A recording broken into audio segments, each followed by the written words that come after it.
In general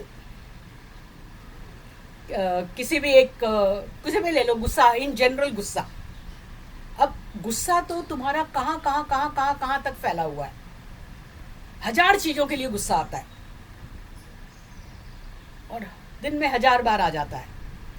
यानी तुम खाली गुस्सा बोल के करोगे तो यानी वो इतनी बड़ा सारा चक्का है, वो एक साथ में उसके ऊपर काम हो सकेगा? शुरुआत कहाँ से होगी? कहीं एक छोटी जगह पे पहले उसको छेद करना पड़ेगा। तो कोई एक स्पेसिफिक गुस्से के ऊपर काम शुरू करना पड़ता है। कोई भी एक नेगेटिव इमोशंस हो, तो अब जैसे आज हुआ, आज मैंने अभी को बोला था कि जूते पहन ले, ये वाले जूते पहनना, फिर भी उसने वो दूसरे वाले पहने, जानने में लेट हो गई, वो जूते निकाल के उसको फिर वापस दूसरे पहनाए, इतने में तो हम क्लास में लेट पहुंचे और मुझे बहुत गुस्सा आया उसके ऊपर कि उसको झटका मार के फिर जूते पहनाए मैंने। ये स्पेसिफिक गुस्सा हुआ। तो इसके ऊपर जब काम करेंगे ना, तो वो जो बड़ा वाला ब्लॉक है गुस्से का, उसके अंदर छेद हो गया, राइट? क्योंकि वो उतना क्लियर होएगा, बहुत छोटा सा है। तो जब ये क्लियर होगा तो ही एक मैनेजमेंट वर्कशॉप लेती थी, तब मैं अक्सर इस एग्जांपल का यूज़ करती थी। स्विस चीज़ टेक्निक बोलते हैं इसको। चीज़ एक चक्के में आता है, मिलता है, चीज़ का चक्का होता है। स्विस चीज़ का जो चक्का होता है उसके अंदर छेद होते हैं, वो पूरा चक्का नहीं होता है। स्विस चीज़ नाम से जो मिलती है चीज़, उसके अंदर छेद होते हैं। क्यों? ताकि वो आसानी से तोड़ी जा सके, है ना? तो स्विस चीज़ टेक्निक का मतलब यही है कि पूरा बड़ा सारा जो इश्यू है उसको एक साथ में सॉल्व नहीं करने की कोशिश करने का, उसके अंदर छेद कर लेने का, अनेक छेद कर लेने का। तो छोटा छोटा छोटा छोटा जो गुस्सा आज ये गुस्सा आया, आज ये गुस्सा आया, तो वो जो छोटा वाला गुस्से से हम उसके अंदर जब छेद करेंगे, जब ऐसे अनेक सारे छेद होने लगेंगे तो वो कमज़ोर हो जाएगा। तो कई बार क्या होता है, ये कमज़ोर होने से वो कभी कभी तो अपने आप ही टूट के गिर जाता है। तो धीरे धीरे वो बिखरने लगेगा, टूटने लगेगा और उसमें से ही अपना प्रॉब्लम सॉल्व होने लगेगा।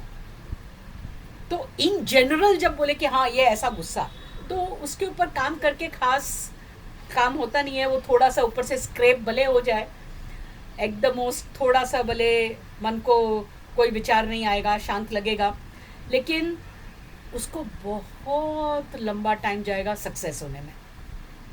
क्यों? क्योंकि वो scrap scrap scrap scrap scrap करके कितना, और पूरा जब तक नहीं जाएगा और तुम्हारे को एडजस्ट होने का भी मौका नहीं मिलेगा। लेकिन ये जो छोटी छोटी सक्सेसेस हैं, उसके लिए तुम्हारे को वो एक पॉजिटिव फीडबैक मिलेगा और वो पॉजिटिव फीडबैक तुम्हारे को एनकरेज करेगा तुम इस तकनीक को यूज़ करते रहो। नहीं तो वो धीरे धीरे स्क्रैप स्क्रैप स्क्रैप करने में तुम्हारा मोटिवेशन जाएगा। तो यदि तकनीक का सही फ़ायदा उठाना है तो क्या स्पेसिफिक चीज़ है जिसके लिए वो गुस्सा आया, उस एक इंसिडेंट को लेकर हमें उसके अंदर छेद करना है, ऐसा है। तो नेगेटिव इमोशंस ऐसे तो बहुत सारे हैं, लेकिन तुम्हारे लिए कौन सा अभी ज़्यादा तुम्हारे को असर कर रहा है? कौन सा है वो जो सरफेस पे आया हुआ है, जो कि तुम्हारे को काम के लिए तैयार है? एक और चीज़ बताई थी मैंने, वो आइसबर्ग वाली, कॉन्शियस एंड सबकॉन्शियस। ये गुस्से के भी बहुत सारे संस्कार हमारे सबकॉन्शियस में भरे हुए हैं, है ना? तो वो गुस्सा जो ऊपर सरफेस पे आया है, या तो मेमोरी से निकाल के लाए हो या अभी एक हुआ है इसलिए वो ऊपर है, उसके ऊपर ये तकनीक सबसे पहले काम करती है। तो whatever is the uppermost, that has to be dealt with first. तो माइंड में तुम्हारे क्या है अपर मोस्ट? हो सकता है तुम्हारे पास में 5 नेगेटिव इमोशंस हो, लेकिन इस समय पांचों तो एक्टिव नहीं है, कोई तो नीचे दबे हुए हैं, तो नीचे से निकालना मुश्किल है। हाँ, अभी ऐसे कुछ हुआ नहीं तो एक्टिव नहीं है, लेकिन मेमोरी में तो बहुत सारे हैं, है ना? तो हम मेमोरी में से जो भी मेमोरी आ रही है उसको याद करके हम उसके ऊपर काम कर सकते हैं। ये एक और तरीका है इस टेक्निक का।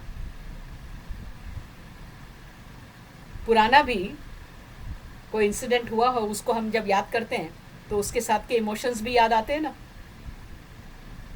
यदि कभी ऐसा ऐसा झगड़ा हो गया था और इतना रोना आया था, तो कभी कभी वो झगड़ा याद करके आदमी वापस रो भी पड़ता है, इतना स्ट्रॉन्ग इमोशंस रहता है।